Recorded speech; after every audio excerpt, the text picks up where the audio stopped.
अस्सलाम वालेकुम नाज़रीन, अतहर हुसैन आपके साथ फिर एक दफ़ा, और आज दूसरा रोज़ा हो गया है।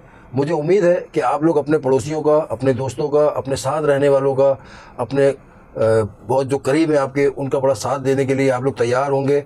हमने आपसे रिक्वेस्ट की थी, आपसे गुजारिश की थी, उसमें मैं भी शामिल हूँ, मेरा दोस्त भी जो साथ बैठा है वो भी शामिल है। हम एक दूसरे की मदद करेंगे। सफ़ेद पोशों के लिए हमें ख़ुद कुछ करना होगा। आज 2 रमज़ान हो गए, जब हम फल फ्रूट ख़रीदने गए तो हमें अंदाज़ा हुआ कि सफ़ेद पोश अपनी अफ्तारी पर दस्तरखान कैसे सजाएगा। 400 रुपये 500 रुपये किलो से कोई कम फल मिल ही नहीं रहा। गरीब आदमी बेचारा कैसे गुजारा करेगा अपना। तो मैं मुखैर हज़रात से, दोस्तों से, अपने अजीज़ व क़रीब पे जो करीब करीब लोग हैं, उन सब से गुजारिश करता हूँ कि आप अपने करीब जो सफ़ेद पोश लोग हैं, सफ़ेद पोश का मकसद ये होता है जो आपके आगे हाथ ना फैला सके, जो अपनी तकलीफ़ का आपको बयान नहीं कर सके, वो आम रोड पर आके बयान ना कर सके।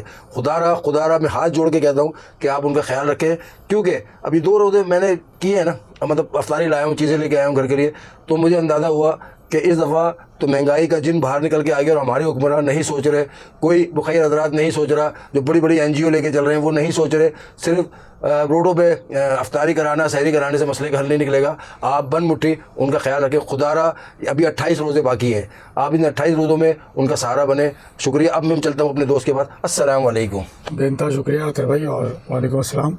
आपने बहुत अच्छी जानिब तवज्जो मबजूल कराई। वाकई सफ़ेद पोश किसी से कह नहीं सकता, नहीं कह सकता। और इस मरतबा जो महंगाई है, जो चीज़ पिछले साल 300 रुपये की थी, इस बार वो 1000 रुपये की है। 3 गुना ऊपर हो गई। 3 गुना ऊपर रेट है। 1000 और 1200 रुपये से कोई चीज़ नीचे नहीं है। और अभी तो रोज़े बाकी हैं 28। देखें अभी तमाशा होता है क्या। अलमिया यह है कि पूरी दुनिया में जब लोग अपने त्यौहार मनाते हैं, उन त्यौहारों में या तो सब्सिडाइज कर देते हैं या फ्री कर देते हैं। हमारे यहाँ इन त्यौहारों में, मजहबी त्यौहारों में 3 गुना महंगाई हो जाती है। ये अफसोस का मुकाम है। बहरहाल हम अब नए टॉपिक की तरफ चलते हैं और नई बात की तरफ चलते हैं। नई बात क्या, मतलब बातें वही पुरानी है। हम सिर्फ कराची के हवाले से ज़्यादा बात करते हैं, और कराची क्योंकि हमारा मरकज़ है, कराची में हम रहते हैं, कराची में खाते हैं, कराची में बड़े हुए हैं। हम कराची को कैसे भूल सकते हैं। कराची नहीं है, अगर हम कराची में नहीं रहते होते तो हम फिर किसी और शहर की ज़्यादा बातें करते हैं। बहरहाल अब MQM के साबिक रहनुमा है जो पीपल्स पार्टी में चले गए, रज़ा हारून साहब, वो किस तरह की बातें कर रहे हैं। आपने भी वो क्लिप सुना है, उनका इंटरव्यू सुना है, किसी सहाफ़ी को इंटरव्यू दे रहे हैं। यार ये हो क्या रहा है, मतलब थोड़ा इसमें मुझे रज़ा हारून पे बताएं कि एकदम बिल्कुल बयानिया चेंज हो गया उनका। देखे, हो सकता है उन्हें कोई और वजारत नजर आ रही हो, पीपल्स पार्टी ने कोई आसरा दे दिया हो, क्योंकि वो वजीर रहने के आदी रहे। ये वही रज़ा हारून है। MQM पाकिस्तान से नहीं, लंदन से चलती थी, ये सभी को मालूम है। और रज़ा हारून साहब का तकरीबन वक्त लंदन में गुजरा अपने कायद के साथ, पॉलिसी मेकर्स में से थे। अच्छा। और ये वो अफराद हैं जो अल्ताफ हुसैन के इतने करीबी जाने जाते थे कि जो मुस्तफ़ा कमाल साहब जिस इलाज की बात करते हैं, जिन 3-4 लोगों का वो हवाला देते हैं कि हमने उन्हें मनाया, उनमें रज़ा हारून भी थे। तो आप तसव्वुर कर सकते हैं कि वो कितना करीबी आदमी होगा। कराची में तो दो ये अपने इनको जो सबसे ज़्यादा देखा गया है, डॉक्टर सगीर के साथ देखा गया है।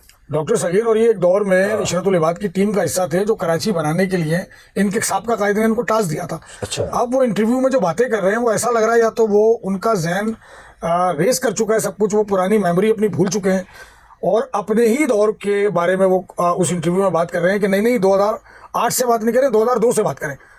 फिर एंकर कहता है भाई आप भी तो उस टाइम वजीर थे, कह रहा है जी 2002 से बात करें। भाई 2002 में तो 5 उंगलियां घी में और सर कढ़ाई में था आपका। सही है। तो आप अपने से शुरू करें ना यार। मेयर आपका था, गवर्नर आपका था, बेशतर सूबाई वजारतें थी आपके पास, वफाक का आप हिस्सा थे, निस्फ वजीर आला आपके कहने पे चलता था यार, और बाप गुलाम रहीम। तो उस वक्त कराची क्यों नहीं बना? उस वक्त भी आपके पास यही मोटो था कि मौजूद सूबा होना चाहिए। गो क्या भी सार नहीं करते थे, लेकिन आपके मैनिफेस्टो में हमेशा MQM के मैनिफेस्टो में ये शिक शामिल रही है कि कराची को सुबह, जी कराची को सुबह होना चाहिए। तो भाई आप आज यकसर मुस्तरद कैसे कर सकते हैं?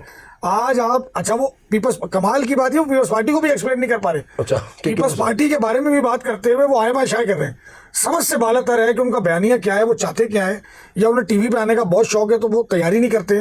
कोई ऐसा मसला है उनके साथ? अच्छा, ज़हनी तौर पे मेरे ख्याल में कोई प्रॉब्लम है। ये पीपल्स पार्टी में गए और भी जा सकते थे या घर बैठ सकते थे, पीपल्स पार्टी को क्यों चुना उन्होंने? पीपल्स पार्टी से पहले नून लीग में जाने की कोशिश की थी उन्होंने, और इन्होंने उनके मरकजी रहनुमाओं से मुलाकात भी की थी। अब क्यों बात नहीं बन पाई ये एक दीगर बात है। उसके अलावा तो चॉइस ही नहीं थी ना, क्योंकि जिस जमात में ये थे उस जमात से तो PTI का झगड़ा हुआ। जो MQM का असल तनाजा जो बनता है वो 2018 में उन्हीं का बनता है ना। उस दौर में ये PSP में थे। सही है। तो ये PSP से इतनी बड़ी छलांग लगा के मरकजी सतह की दोनों पार्टियों को अगर अप्रोच करके गए, तो ये पीपल्स पार्टी का कमाल है कि वो हर आदमी को ले लेती है। आप बताएं कि पीपल्स पार्टी में अनीस एडवोकेट ने आज तक क्या किया है? कोई कराची का मुकदमा लड़ा नहीं लड़ा। रजा हारून गए, कोई कराची का मुकदमा लड़ा, नहीं लड़ा। अली राशिद गए, 2 मरतबा MNA MP रहे हैं, वो कोई मुकदमा लड़ा, नहीं लड़ा। और बेशतर लोग हैं, वो गुलशन से आपका मुजम्मिल कुरैशी MNA था, वो गया, कोई कराची का मुकदमा लड़ा जी, ये वो लोग हैं जो मेन स्ट्रीम के लोग थे, अनीस एडवोकेट, रजा हारून, कोई काम नहीं है इन लोगों के पास सिवाय एक कमाल है। लेकिन मुनाफकत का आलम यह है कि चबा चबा के जिस तरह ये एमक्यूएम का एक अपना तर्ज गुफ्तगू है, खास स्टाइल है एमक्यूएम वालों का, उसी स्टाइल में वो आज भी बात करते हैं, लेकिन बात एमक्यूएम मुखालिफ करते हैं। अच्छा, अब समझ में नहीं आता अतर भाई कि वो एमक्यूएम मुखालिफ बात करते हैं या कराची मुखालिफ बात करते हैं, क्योंकि कल तक यही तमाम अफराद कराची का मुकदमा लड़ रहे थे ना। सही है। मैं कुछ अर्सा पहले भी आपको बता चुका हूँ कि इनका आगाज होता है जमात इस्लामी से। खुद बताते हैं ये अपने इंटरव्यूज में कि 1980 में या 81 में गालिबन ये जमात में आए, 87 में इनको लगा कि एमक्यू में कैसी जमात है जो चेंज ला सकती है, रेवोल्यूशनरी ज़हन में कोई थॉट ला के लड़ सकती है, उसका तो उर्दू बोलने वालों ये यहाँ आ गए। यहाँ आए तो ये किस्मत के इतने धनी थे कि अपने कायद को प्यारे हो गए, ये वहीं रहे, इनके तमाम मामलात भी वहीं हुए। बताने वाले बताते हैं कि इनकी शादी तक लंदन में हुई है। अच्छा, ठीक है। उसके बाद ये आते हैं, वजीर बन जाते हैं, यहाँ भरपूर पावर पॉलिटिक्स करते हैं, भरपूर इंजॉय करते हैं। उसके बाद जब इनका दिल भर जाता है, वो 2013 में पिटाई वाला वाकया हुआ, ये तो खैर नहीं थे, लेकिन इनका कोई ना कोई इख्तलाफ बना होगा या कोई इतनी मोटी फाइल होगी इनकी कि ये बीएसपी से आए थे ना, सरकार एमक्यूएम से बीएसपी में गए थे ना, बीएसपी में जमात के बाद एमक्यूएम, उसके बाद पावर पॉलिटिक्स, वजारतें, इंजॉयमेंट, मजे, उसके बाद पीएसपी के बाद इन्होंने अचानक छलांग मारी, नून लीग से इनके राब्ते हुए। अच्छा। वो खबरें आज भी मौजूद है, चल रही थी मगर गई नहीं थी। ठीक है, ये गई नहीं, पीपल्स पार्टी में चले गए। पीपल्स पार्टी में साइड होके बैठे हैं, ये काम इनका कोई भी नहीं है, मगर बस इंटरव्यूज में जिंदा रहते हैं। और एक इनका मोटिव है एमक्यूएम को बुरा कहना। चले भाई मैं एक बात करना चाहता हूँ कि एमक्यूएम अगर इतनी बुरी जमात थी, चले हम तो साफ ही बात कर सकते हैं, लेकिन अगर इतनी बुरी जमात थी तो आपने 40 बरस कैसे गुजारे उस जमात के साथ? वो तो असल में पहले भी हो चुका है कि 30 साल गुजारने के बाद भी बुरा लग रहा है, तंजीम बुरी थी, तो वक्त गुजर जाता है जब चीजें हाथ से निकल जाती हैं। बहरहाल रजा हारून साहब, अगर आप पीपल्स पार्टी में चले गए, वो सियासी जमात है, ठीक है, आपका एक अपना नजरिया हो सकता है, अपनी सोच हो सकती है। यार कराची के लिए तो कोई मुकदमा लड़े ना, असल मकसद ये है कि आप कहीं भी जाए, किसी भी तंजीम में जाए, कोई कराची वालों के लिए कोई तामीरी बात करें, कोई कराची का मुकदमा लड़े, तो आपसे गुजारिश है कि आप कराची के लिए कोई मुकदमा लड़े। अब हम दूसरी तरफ चलते हैं, ये तो रजा भाई पे बात हो गई है। अब अभी जो जलसा हुआ लियाकताबाद में, उसके बाद फिर एमक्यूएम पाकिस्तान में जो दूसरा ग्रुप है उसने गवर्नर हाउस में किया, उसके बाद फिर जो जिन्होंने लियाकताबाद किया वो हैदराबाद दौरा करके आया, मगर इतनी पजीराई नहीं मिली। मगर गवर्नर के साथ ये पूरी टीम गई है, अभी आपने 2 दिन पहले देखा, पूरी टीम गई है, डॉक्टर फारूक साहब पूरी टीम गई है, और बेतहाशा लोग जो है ना सड़कों पे आ गए और वहाँ पर उनका इस्तेकबाल हुआ। ये शहर तो वो अरीस कायम खानी का था, और मगर पजीराई जो है वहाँ पर एमक्यूएम के दूसरे ग्रुप को मिली, वो उसकी वजह क्या है? देखिए, शहर तो वो डॉक्टर खालिद मकबूल सिद्दीकी का भी है, और पहली मरतबा डॉक्टर खालिद मकबूल सिद्दीकी जो रुकन कौमी असम्बली मुंतखब होते हैं, तो वहीं की सीट से वो आए थे ना। अच्छा, ये मेरे हैदराबाद से वो कराची आए थे, और हैदराबाद मेरी नॉलेज में भी आपने इजाफा किया, हैदराबाद के ही बुनियादी तौर पे वो रहने वाले हैं। अच्छा। लेकिन हमेशा पजीराई मिली अनीस कायम खानी को, अनीस एडवोकेट को, वो इलाका उन्हीं लोगों के नाम से जाना जाता है, मरूम गवर्नर नबी जमील को। ये लोग हैदराबाद के वो लोग थे, इंतकाल हो गया, उनकी मग़फ़िरत फरमाए, जिनका बहुत मजबूत टेका था। लेकिन हमने पहली मरतबा देखा इस विजिट में जो गवर्नर के साथ हुआ, डॉक्टर फारूक सत्तार और अमीनुल हक समेत राब्ता कमेटी के कुछ अरकान थे उनमें। अब एमक्यूएम की राब्ता कमेटी है या एडॉक कमेटी है, बहरहाल मरकजी रहनुमा थे उसमें। एडॉक कमेटी का इन्होंने तंजीम राब्ता कमेटी तो खत्म कर दी थी ना, चेयरमैन बनाने के बाद, तो एडॉक कमेटी बनाई थी कि मजीद वो नहीं हुआ। बहरहाल एडॉक कमेटी फाल थी, तो मेरे ख्याल एडॉक पजीराई बहुत मिली, उसकी वजह पूछना चाह रहा हूँ हुजूर। पजीराई हैदराबाद में ऐसा क्या काम होगा कि एमक्यूएम की इतनी पजीराई वहाँ पर? आप जिसको पजीराई कह रहे हैं, मैं लोगों का रिएक्शन समझता हूँ उसे। मैंने तो मतलब अपने कैमरे की आंख से देखा है कि बहुत लोग थे वहाँ पर, मैं उसे लोगों का रिएक्शन समझ रहा हूँ। लोग एक बात मुस्तकिल बुनियादों पे कोई 15-20 उसमें साउंड बाइट से, आप सुन लें उस विजिट के, हर आदमी ये कह रहा है कि हम अपने चेयरमैन के साथ हैं, हम एमक्यूएम के झंडे के साथ हैं, हम उसके साथ हैं जो चेयरमैन कहेगा। तो बात अब ये समझ में आ रही है कि कोई नया चेंज आ रहा है, और डॉक्टर खालिद मकबूल सिद्दीकी 1000 इख्तलाफात आपके हो सकते हैं, मेरे हो सकते हैं, आम मौजूद आवाम के हो सकते हैं, वोटर के हो सकते हैं, लेकिन जिस तरह मुनज़्ज़म और मजबूत करके उन्होंने 2016 के बाद बिलखुसूस और बिलउमूम 18 के बाद उन्होंने अपनी पार्टी को बचाया। देखिए, एक आम तासुर तो था ना कि अल्ताफ हुसैन के बाद एमक्यूएम गली मोहल्लों में बढ़ जाएगी, बिखर जाएगी, खत्म हो जाएगी, और तंजीमों का हुआ हाल। ठीक है, लेकिन इस आदमी ने जिस तरह से एमक्यूएम को चलाया, मजबूत किया, और अपना खोया हुआ मैंडेट वापस लिया। कोई 93-94 लाख लोग गिनवा लिए, गवर्नर ले आया, अपना मैंडेट लेके वुज़रा इनके आ गए। उससे पहले अभी हल्कों के साथ उनके वहाँ ऐसे वो बात भी तो कर दिया करें। सर पाकिस्तान में मुझे बताएं 70 के इलेक्शन के बाद कौन आया ताकतवर हल्कों के? मैं अभी की बात कर रहा हूँ, आप नहीं पूरी तारीख की बात। आप ये बात तो कर दिया करें ना, ताकतवर हल्कों के साथ ये मजबूत किए नहीं एमक्यूएम। पाकिस्तान में चले ये तो मेरा और आपका जराए हो सकते हैं। 18 में तो एमक्यूएम हाथ से ही चली गई थी ना, 18 में तो किसी और के पास चली गई थी। अच्छा आप कह रहे हैं कि एमक्यूएम को ताकतवर हल्के लाए, तो पीटीआई को कौन लाया था? वो भी उनको लाए थे। 18 में तो इनका सारा मैंडेट वहां चला गया था ना। 18 के बाद फिर दोबारा आपके ही सवाल का जवाब दे रहा हूँ, ताकतवर हल्के ही लाए थे ना। मैं कब मना कर रहा हूँ आपको कि ताकतवर हल्के नहीं लाए थे? तो हुजूर ये तो आया है, नाकाम तजुर्बा था उस दौर का वो। अब ये तजुर्बा कामयाब है, ये पूछना चाह रहा हूँ कि शजरों में ये मतलब बिखर गया ये शजरा।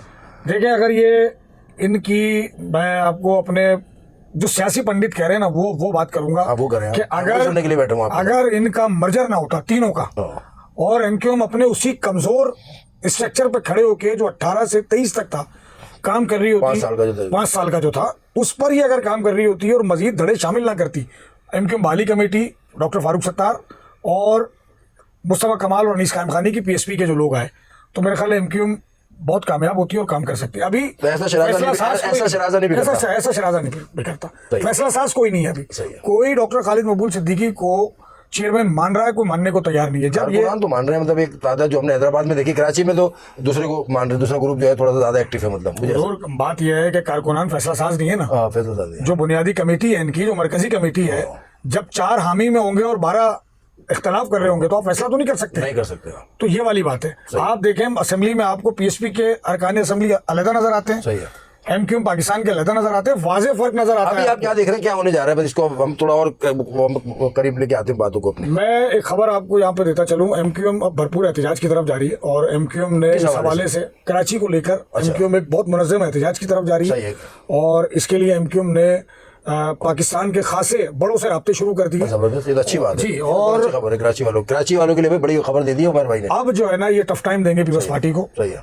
इस हवाले से वजीर आजम से गाए इन्होंने पीपल्स पार्टी को टफ टाइम देने की क्या जरूरत है? बड़ों को बैठाएं, बीच में डालें, फंड दें और काम शुरू करें। इसमें टफ टाइम लड़ने की क्या जरूरत है? देखिए फंड है, एमक्यूएम बाख्तियार नहीं। अरे भाई जो जिन बड़ों को डाल रहे हैं ना उनको डाल के बीच में। हारून के इंटरव्यू में उन्होंने एक बात बहुत कमाल की, वो क्या? उस बात को मैं सेकंड करूंगा। उन्होंने कहा कि जब तक एमक्यूएम एक थी और इसका फैसला साज लंदन में बैठा था जिस पर अब पाबंदी है, तो जब कभी हम जीत जाते थे, हमारे इम्कान होते थे जीत के, तो वो साहब ये कहते थे कि आप सूबे की हुकूमत का हिस्सा बने, विफाक का हिस्सा ना बने।